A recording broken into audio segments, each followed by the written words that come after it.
que você ouviu de mais estarrecedor dessas pessoas?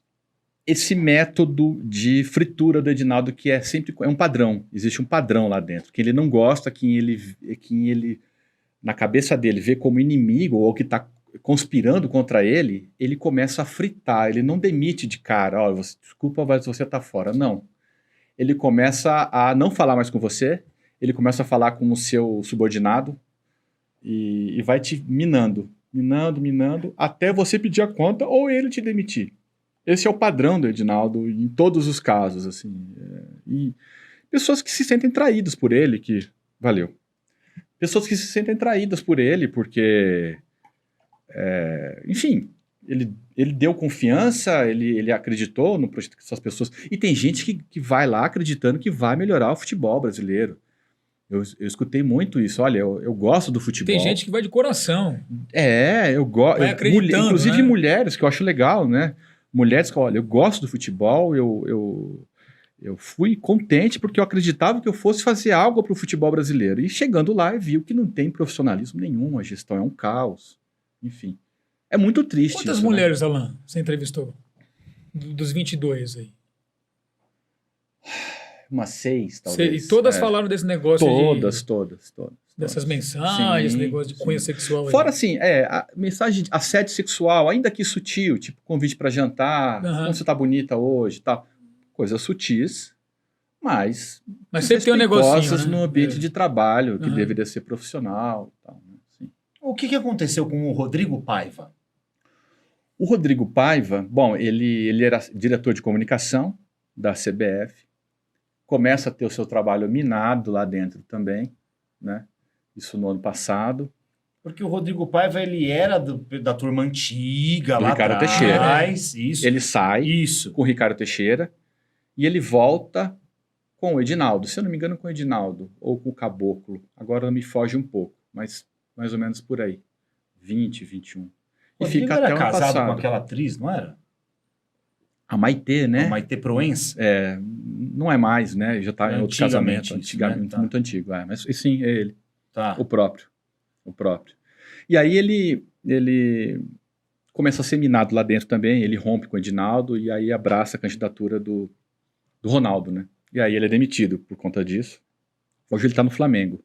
Ele está no Flamengo hoje, na assessoria de comunicação do Flamengo. Não aconteceu um processo contra ele também? Teve um processo, tá? Porque a Luísa Xavier, que a gente estava falando, na ação dela, ela cita um caso de assédio sexual do Rodrigo Paiva com ela, né? Que ele ficava falando que ela era muito bonita, por dentro e por fora, tal, enfim. Mas a ação não é contra o Rodrigo, a ação foi contra a CBF, mas na ação ela cita o Rodrigo. Mencionou ele lá. Mencionou. Foi uma ação coletiva, mais ou menos. Que ela... Exato. E foi a CBF condenada, a CBF pessoa jurídica. Não foi... O Rodrigo não. Rodrigo não. E quantos processos a CBF tem aí hoje, trabalhistas ou de assédio moral? Olha, pelo que a gente contou, são mais de 100 processos, já só na gestão do Edinaldo. E esse número é bem maior do que nas gestões que o antecederam. Elevou bastante. Elevou bastante, uns 30% a mais, mais ou menos. Até porque ele tem muito inimigo agora, né? Sim, muito inimigo. Mandou metade embora. Exato. É muito processo, né? Muito processo, 100 processos, cara. Sim. Muito processo. Sim. Caramba, é um negócio... Não sei mal o que falar sobre isso. É meio desesperador, Rapaz, né? Porque você não vê saída. Não vê saída. Mas não tem, parece, né? Exato. Você acredita, até pelo que você passou das meninas aí na CBF, que uma mulher igual a Leila, ela pode um dia ser presidenta da CBF? Porque ela tem capacidade, isso ela tem, né? Ela é uma boa gestora, ela tem um nome agora no futebol, você acha que é possível? Eu acho possível, sim. Apesar de ser mulher, é difícil para uma mulher num ambiente desse. Né, misógino. É que ela tem uma experiência agora com esse meio, né? Ela tem uma experiência já, né? Já está calejada, né? Como diretora do Palmeiras, enfim. Eu acho que é possível, sim. Ela estava muito próxima, eu notei na última eleição, ela muito próxima do Edinaldo, uma das pessoas mais próximas. Inclusive na foto que eles fizeram, aquela foto que parece time de futebol, né? Com todos os presidentes de federações, diretores de clube. Ela tá do ladinho do Edinaldo. Entendeu Para o mim pênalti? isso é muito simbólico. Entendeu o pênalti do esporte agora, Vini? Entendeu como é que funciona? Olha, você procurou o Edinaldo, né? Procurei. Como é que foi isso? Procurei assessoria um pouco tempo antes da gente publicar a matéria. Como é que faz para eu falar? Se eu quiser falar com o Edinaldo agora, o que eu tenho que fazer? Falar com a assessoria de Tem imprensa que entrar lá primeiro. no site da CBF? Também é um caminho, ou, enfim, já ter o contato do assessor de imprensa direto, né? Liga lá pro assessor. Liga o assessor vai fazer esse meio campo. Aí eu falei com o assessor, eu me encontrei com um desses assessores, ele quis entender a pauta, eu expliquei, etc, etc. E ele não ficou ressabiado, não, em falar Sim, com você? ficou. Eles sabiam que seria pesado, né? Que seria pesado.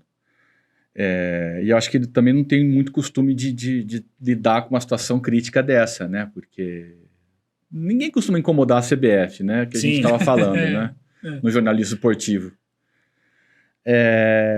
E aí, enfim, foram várias conversas e tal. Eu mandei uma série de questões com tudo isso que eu falei para vocês. Ele me entregou as respostas por escrito. Você mandou as perguntas por escrito, Mandei as perguntas através do assessor de imprensa. do assessor. Quem é o assessor? Olha, o diretor de comunicação atual é o Fábio. Esqueci o sobrenome dele. Ele foi do UOL já, da Folha, do UOL. Hoje está de diretor. E o Sérgio Rangel, que era um repórter da Folha de cobrir esportes e agora está lá na assessoria de imprensa. Tá.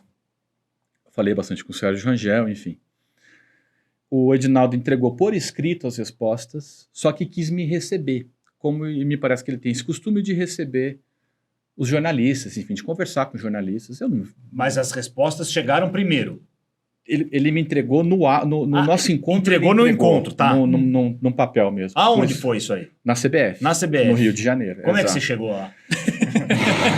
Como é que Cara, foi pra foi você um acordar negócio- e falar, hoje eu vou pra CBF? Estenderam o tapete vermelho. O pessoal deve me pra ele. adorar lá. Ai. Olha, Tá. de tanta que eu já tinha ouvido, né, nas minhas entrevistas, de tanto que eu tinha ouvido falar mal daquele ambiente, eu senti um peso desgraçado, uma energia ruim, né, pesada, uma energia pesada naquele ambiente, confesso. Mas, enfim, fui bem atendido, cheguei na sala do Edinaldo, ele estava cercado de uns 10 advogados e eu no Você meio. tá brincando? 10? Por aí. Era muita gente. E eu fiquei no meio. Aquela mesa. Uma mesa oval, mas... né, 300 eu não- câmeras nele. Imagino que não tinha de câmera gravando. Escondida. Enfim, para mim era E você sozinho. sozinho. Claro que foi um ambiente para constranger. Você devia ter ido com os dois comparsa. Contrata um Sozinho, segurança, não, o cara é velho. corajoso, hein, mano? É macho O cara pra foi cacete, sozinho. velho. Daí ele entra na sala, tá o Edinaldo e mais 10. Leva os dois segurança. próxima Cara, vez. e foi um negócio estranho, assim. Você foi como- revistado? Não. Não? Entrei com celular e tudo, normal. Ele não quis dar entrevista, me entregou esse papel com as respostas, mas quis falar um pouco do passado dele, o que ele sempre costuma falar, né? O passado humilde, tudo, que não se questionava. Não é tava em questão, pauta não isso, tava, né? não.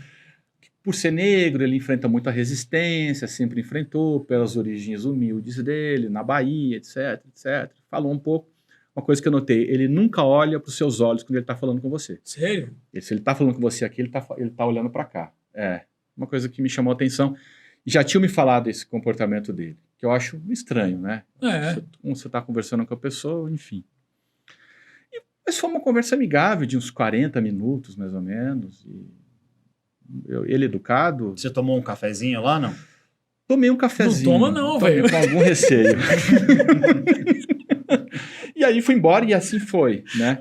E foi bom para a reportagem, foi bom porque eu tive esse contato pessoal e a revista, o texto é longo, né, da reportagem, a gente usa muito descrição de ambiente e tal, e eu pude descrever essa questão do olho, que me chamou muita atenção, né? Ele não olha nos seus olhos quando está falando com você. E as respostas foram significativas? Você achou que deu para tirar alguma coisa dessas respostas? Até as perguntas pouco. agora, se você puder lembrar de alguma mais importante. Eu falo, por exemplo, dessa questão dos gastos com a Copa, do Trem da Alegria, falo dos gastos pessoais dele, porque ele ficou meses morando num hotel 5 estrelas no Rio, com tudo pago pela CBF, e não só ele, mas a esposa morava lá, ele trazia o cabeleireiro da Bahia para cuidar do cabelo da esposa, a CBF pagava. São vários exemplos, são vários. E ele foi respondendo, dizendo que no caso desses gastos ele tinha como comprovar. Não, eu reembolsei a CBF. Aí eu falei, então o senhor me manda. Ah, mas eu não posso mandar, é um documento pessoal. Nunca me mandou nada, nunca mandou, né? Então, assim, essas questões pequenas, assim, né? O Gilmar Mendes, a questão do IDP lá dentro, o dinheiro para advogada do Arthur Lira, enfim. E as câmeras? As câmeras, enfim. O que ele falou das câmeras? Olha... Porque a câmera tava lá, não tem como o cara falar que... lá, eu acho que ele negou, por incrível que pareça, eu acho que ele negou ter instalado câmera e microfone, por mais que a prova fosse evidente. Assim. Vai ter encontrado os cabos e lá. Na ação da Luísa, ela coloca imagens da câmera, dos fios, da central de monitoramento na sala do Edinaldo. Não tinha como falar não, mas se eu não me engano ele negou. Por incrível que pareça, ele negou o óbvio. Incrível.